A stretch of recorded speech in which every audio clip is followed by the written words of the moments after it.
So we're going to talk about line surge arresters today.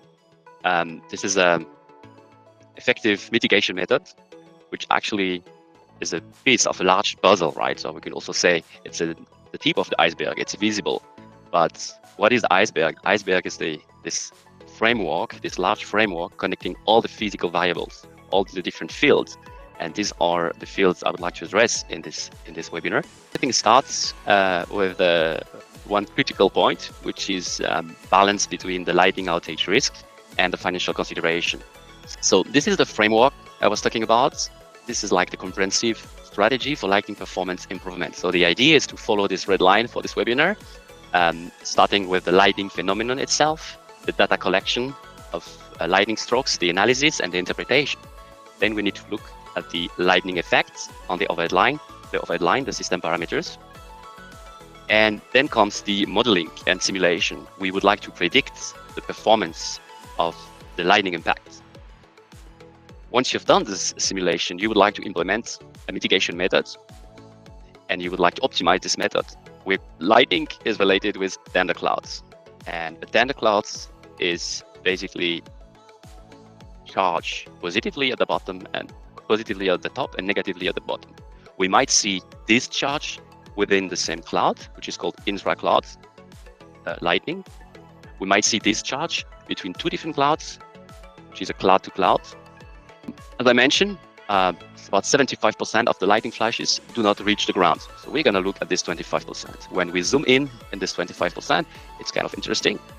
This is important to make a clear distinction between the flash and the stroke, because we would like to analyze what's going on, and especially the data set of lighting that we receive are mainly based on strokes. There is an important reference document when it comes to lighting on transmission lines. It's the CIGRE Technical Brochure 839, which defines two important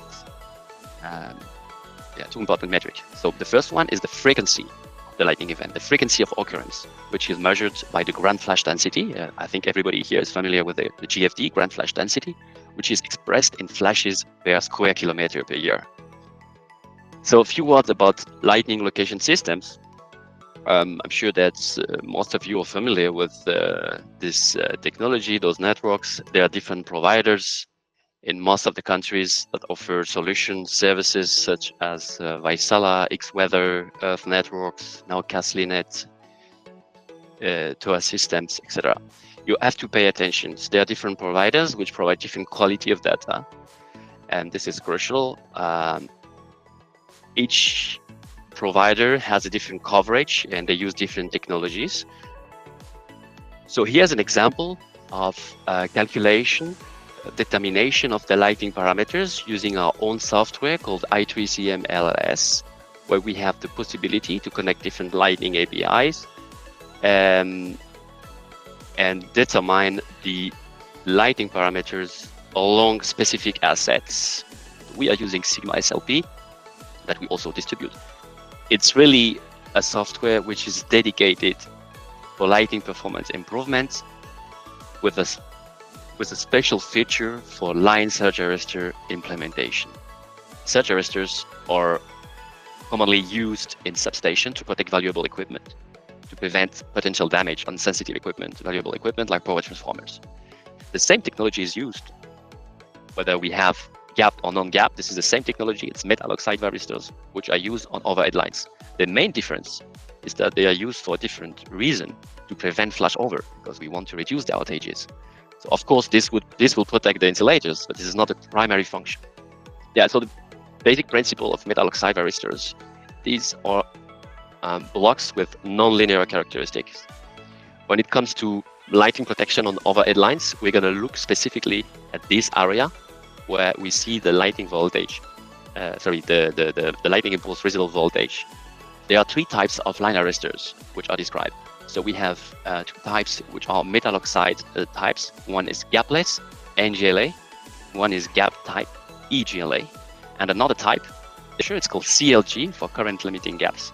But in the IC standardization, we're going to call it surge arc suppressor. And these are non-metal oxide gap type used for lighting performance improvement. And if you want to go into line surge arrestor implementation projects, so first point, first recommendation, let's say, is that you need to have a kind of comprehensive strategy to look to think long term and to look at the complete power system. I think this misconception that the line arresters will fail due to an excessive lightning discharge. Of course, it could happen, but if you want to prevent this to happen, this can be computed, this can be simulated. We also have developed a dedicated solution which can unlock possibilities by correlating the fault location system and the lightning location system.